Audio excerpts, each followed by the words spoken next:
అందరికీ praise lord. ప్రభు అయిన యేసుక్రీస్తు నామములో మీ అందరికీ శుభం తెలియజేస్తూ ఉన్నా. ప్రియమైన దేవుని బిడ్డలారా, అందరూ బాగున్నారా? అందరూ ప్రభు కృపలో, ప్రభు యొక్క దయలో మీరు వర్ధిల్లుతున్నారని మేము ఎంతో సంతోషపడుతూ ఉన్నాం. కొంతమంది పాపం ప్రార్థన అవసరతలు చెప్తూ వచ్చారు. మరి సహోదరులారా, సహోదరులారా, మీ కొరకు మేము తప్పక ప్రార్థన చేస్తాం. మీ క్షేమం కొరకై మేము తప్పక ప్రార్థన చేస్తాం. మిమ్మల్ని ఖచ్చితంగా ప్రభు గుర్తు చేసుకుంటాడు. ప్రభు మీ ప్రార్థన ఆలకిస్తాడు. మిమ్మల్ని ఓదార్చువాడు, ఆయన ఓదార్చువాడు. రండి, లూకా సువార్త 10వ అధ్యాయము 19వ వచనం. శత్రువు బలమంతటి మీదను మీకు అధికారము అనుగ్రహించి ఉన్నాను. అంటే శత్రువు బలమంతటి మీద దేవుడు తన ప్రజలకు అధికారం ఇస్తున్నాడు. సాతాను కూడా శక్తి ఉంది. వాడు చాలా శక్తి కలిగిన వాడు. ఈ భూమి మీద ఆయన ప్రజలకి, అందుకే యెహోవా నా బలమా అన్నాడు. మన బలము, మన శక్తి ఎవరు? దేవుడే కదా. అర్థమైందండి? ఈ భూమి మీద ఏది మన బలం కాదు, దేవుడే మన బలం. ఏమండి, అర్థమైందా? నిజమండి. దేవుడే మన బలమై ఉన్నాడు. ఇప్పుడు సపోజ్ బైబిల్లో కొన్ని సందర్భాలు చెప్తాను. శారా బలము ఉడిగి బిడ్డలను కనడానికి ఏమాత్రం కూడా సిద్ధంగా లేదు. నేను బలము ఉడిగిన దానను అన్నది. అయితే మరల దేవుడు ఒక మాట అంటున్నాడు, అబ్రహాము నిత్యముగా బలము గల గొప్ప జనము. ఎలా సాధ్యం ఇది? ఎలా సాధ్యం అవుద్దండి? అది దేవునికి మాత్రమే సాధ్యం. ఏమండి? అవునండి, దేవునికి మాత్రమే సాధ్యం. దేవుడే తన ప్రజలను బలపరుస్తాడు. బలహీనులను సైతం కూడా దేవుడే ఈ భూమి మీద బలపరిచేవాడండి. ఒక సందర్భాన్ని మీకు నేను గుర్తు చేస్తాను. దావీదు చిన్నోడే కావచ్చు, చిన్నోడైనప్పటికీ కూడా దేవుడు ఎంత బలం ఇచ్చాడంటే చాలా బలం ఇచ్చాడు. అది చెప్తున్నాడు, తన ప్రాక్టికల్ జీవితంలో చెప్తున్నాడు. ఏమని చెప్తున్నాడు?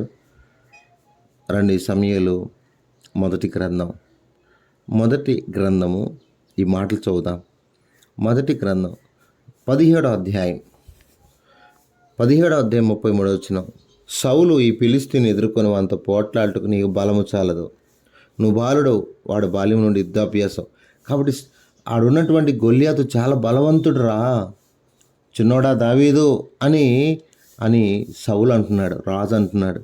నానా, నీకు బలం చాలదు నానా, నువ్వు చిన్నవాడివి, నీకు బలం సరిపోదు నానా అని చెప్తే, ఆ చిన్నవాడు మామూలుగా ఉంటున్నాడా? నా దేవుడు ఎవరనుకున్నావు? సింహం యొక్క బలము నుండి, ఎలుగుబంటి యొక్క బలము నుండి నన్ను రక్షించిన యెహోవా ఈ ఫిలిష్తీయుని చేతి నుండి కూడా నన్ను విడిపించును. ఎంత బలమైన మాటలు ఇవి! యుద్ధం యెహోవాదే అని మాట్లాడుతున్నాడు. యుద్ధము యెహోవా, నాది కాదు. అంటే శత్రువు బలమంతటి మీద దేవుడు మనకి ఏమిస్తాడంటే ఆయన అధికారాన్ని ఇస్తాడు. శత్రువును ఓడించే శక్తి ప్రభు నీకు ఇస్తాడు. నువ్వు ఏ శక్తినైతే పోగొట్టుకున్నావో, ఏ బలానైతే పోగొట్టుకున్నావో, ఆయనను బలపరచుటకే తన యందు భయభక్తులు గల వారిని ఆయన బలపరచుటకు ఆయన కనుదృష్టి లోకమంతటా సంచారం చేస్తుంది. అనుకోవచ్చు నేను చిన్నవాడిని, నా వల్ల ఏమవుతుంది? దావీదు అంటున్నాడు, దావీదు తన కుమారుడైన సొలొమోనుతో, ఏమయ్యా, బలం పొంది ధైర్యం తెచ్చుకో, చిన్నవాడిని, నాకు వయసు లేదు, నేను చేయలేను అని అనుకుంటున్నావు. లేదు, ప్రభువే నిన్ను బలపరుస్తాడు. అవునండి, ప్రభువు తప్ప మనకు ఆయన బలం ఎలా వస్తుంది చెప్పండి? కాబట్టి శత్రువును ఓడించాలంటే కావాల్సింది దేవుడిచ్చే బలం కావాలి, దేవుడిచ్చే కృప కావాలి, దేవుడిచ్చే ఆత్మబలం. నిజంగా హామాన్ లాంటి వాడిని ఓడించాలంటే మొర్దెకైకి ఎంత బలం కావాలి? దేవుడే కదా, దేవుడే కదా. ఉం? మన బలం ఏ పాటు చెప్పండి? ఇది ఈ కండల బలం కాదు కావాల్సింది. వాక్యము సజీవమై బలం కలిగింది. ఆత్మ బలముతో ప్రభు కూడా ఆయన 40 దినాలు ఉపవాసం ఉండి వెళ్ళాడు. ఈ శరీర బలం ఏం లేదు ఆయనలో, ఆత్మబలంతో నింపబడ్డాడు. కాబట్టి దైవికమైనటువంటి దేవుడిచ్చే బలాన్ని కలిగి మనం శక్తి పొంది దేవుని పని చేయాలి తప్ప, నాకు బ్రదర్ నాకెంత బలగం ఉందో తెలుసా, నాకెంత ఆస్తి ఉందో తెలుసా. చాలామంది ఈ దినాల్లో కూడా సేవ రిటైర్డ్ అయిపోయిన తర్వాత, బ్రదర్ ఇప్పుడు నేను చేస్తాను. ఓకే, నీకు ఒకవేళ తీర్మానం ఉంటే మంచిదే, కానీ దేవుని పిలుపు ఉంటే మంచిదే, కానీ అంతా అయిపోయిన తర్వాత అప్పుడు వస్తారు. అప్పుడు ఏం చేయగలరు? ట్యాబ్లెట్లు వేసుకొని బతకాలిగా. ఎందుకంటే కీర్తనలు 29:11 యెహోవా తన ప్రజలకు బలం అనుగ్రహిస్తాడు. ఎందుకు? సాతాను చితకదొక్కడానికి. అర్థమైందా? బలం అంతా ఉడిగిపోయిన తర్వాత ఏం చేద్దామండి? మన జీవితాన్ని అంతా లోకానికి ఇచ్చేసి ఇప్పుడు నేను పని చేస్తానంటే ఎప్పుడు పని చేస్తాం? యవన కాలంలో కాడి మోయాలి. యవన కాలంలో దేవుని కాడి మోసి సాతాను యొక్క కోరలను విడిచివేసి సాతాను యొక్క తంత్రంలోని ఎరిగి సాతాను చితకదొక్కేటువంటి ప్రయత్నం చేయాలి. కానీ అందుకే యవనస్తుల బలం వారికి అలంకారం అంట. యవనస్తుల బలం అలంకారం. బలముగా భూమి మీద పనిచేయాలి. బలముగా దేవుని కొరకు దేవుడిచ్చే బలాన్ని కలిగి. అందుకే దేవుని బిడ్డలారా, దేవుని ఆత్మ బలము చేత మనము ముందుకెళ్ళడం ఎంత ఆశీర్వాదకరం అనుకుంటున్నారు? ఎంత ఆశీర్వాదకరం. షియోను లెమ్ము లెమ్ము, నీ బలము ధరించుకొనుము. పరిశుద్ధ పట్టణమైన యెరూషలేమా, నీ సుందర వస్త్రమును ధరించుకొనుము. లెమ్ము, బయలుదే. నా ప్రియమైన స్నేహితులారా, జాగ్రత్త పడదాం. ఈ భూమి మీద బలముగా దేవుని కొరకు పనిచేద్దాం. బలవంతుడైన సాతానుడు ఉన్నాడు. ఆ శత్రువు బలమంతటి మీద మనం అధికారాన్ని కలిగి ఉందాం. వాడిని ఓడిద్దాం. దావీదు గొల్యాతును ఎలా ఓడించాడో మనకు తెలుసు కదా. అవును కదండి. ఏం చేయగలడు చెప్పండి?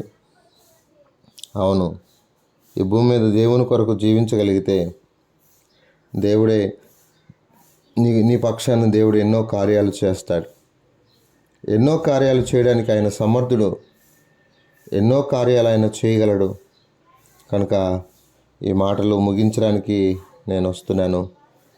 జాగ్రత్తగా మనం ఈ భూమి మీద మన ప్రభువుకి బలము, ఎందుకంటే మరణం యొక్క బలం గలవాడవాడు చాలామందిని మరణంలోకి తీసుకెళ్తున్నాడు.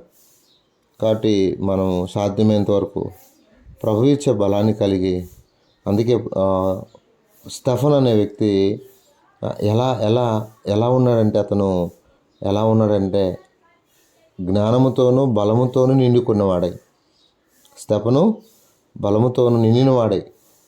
దేవుడిచ్చే బలంతో నిండినప్పుడు ఈజీగా సాతాన్ని ఏం చేయొచ్చు? ఓడించవచ్చండి. సాతాను మీద మనకు విజయం వస్తుంది అన్నమాట. కనుక ఆ విధంగా దేవుడిచ్చే బలాన్ని కలిగి సాతాను యొక్క శత్రువు యొక్క బలమంతటిని మనము ఓడించుటకు ప్రభు మనల్ని సిద్ధపరచునుగాక. ప్రార్థన చేసుకుందాం. పరిశుద్ధుడైన తండ్రి, కృపగల దేవునికి వందనాలు. మీరు ఇచ్చిన ఈ బంగారు తలంపులు పడి స్థుతిస్తూ శత్రు బలవంతుడి మీద మీరు మాకు అధికారం ఇచ్చారు. వందనాలు. ఈ భూమి మీద నీ కొరకు జీవించడానికి నీ కృప చొప్పున ప్రభా ముందుకెళ్ళడానికి మీరు ఇచ్చిన కృపకై స్తుతిస్తూ కనపరుస్తూ, నేను శత్రువు బలవంతుడి మీద అధికారం ఇచ్చిన దేవుడు. శత్రువు వాడు ఎంతో బలవంతుడు, ఎంతోమందిని మరణానికి తీసుకెళ్తున్నాడు. సాధ్యమైతే ఏర్పరచబడిన వారిని సైతం కూడా మోసపుస్తూ ఉన్నాడు. వాడు ఎంతో బలవంతుడు కనుక వాని మాయలో పడకుండా వాని తంత్రాలు ఎరిగి భూమి మీద నాయన గొల్యాతును దావీదు ఎలా ఓడించాడో, వాని బలాన్ని ఎలా అయితే విరిచివేశాడో, అలా భూమి మీద మేము కూడా నాయన లోకం అనుకోవచ్చు మీకు బలము చాలదని అనుకోవచ్చు, కానీ యెహోవాయే నా బలం, నువ్వేదిగా తండ్రి. నాయన యేసు నువ్వే మా బలం. నీ ఆత్మబలం వాక్య బలంతో మేము భూమి మీద నింపబడి శత్రువు బలమంతటి మీద అధికారం కలిగిన వారమై శత్రువును ఓడించుటకు సహాయం చేయమని కొంతమంది పాపం ప్రార్థన అవసరాలు కోరారు. ప్రభువా, వారిని కూడా కనికరించి వారికి కావలసిన నీ కృపా కటాక్షం దయచేయవలసిందిగా ప్రార్థన చేస్తున్నాను. తగల తండ్రి మీరే కనికరించండి, కృప చూపండి. నాయన నా ప్రభా, ఆయన నా ప్రభా నా దేవమ్మ స్టీవెన్ గారి కుటుంబం కొరకే 2 పిల్లలు ప్రభా, Jessica, Abhishek 10th 8th class చదువుతున్నారు. వారిని దీవించండి.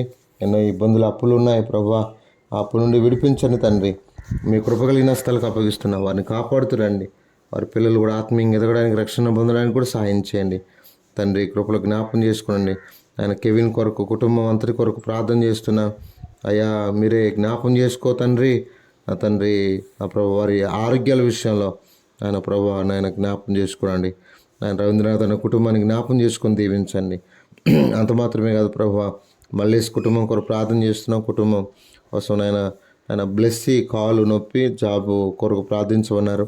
కనికరించండి, సాయం చేయండి. ఆయన గిడియన్ అన్న బ్యాక్ పెయిన్ గురించి ప్రార్థన చేయమన్నారు. నా ప్రభు మిల్కా జాయింట్ పెయిన్ కొరకు ప్రార్థన చేస్తున్నాం.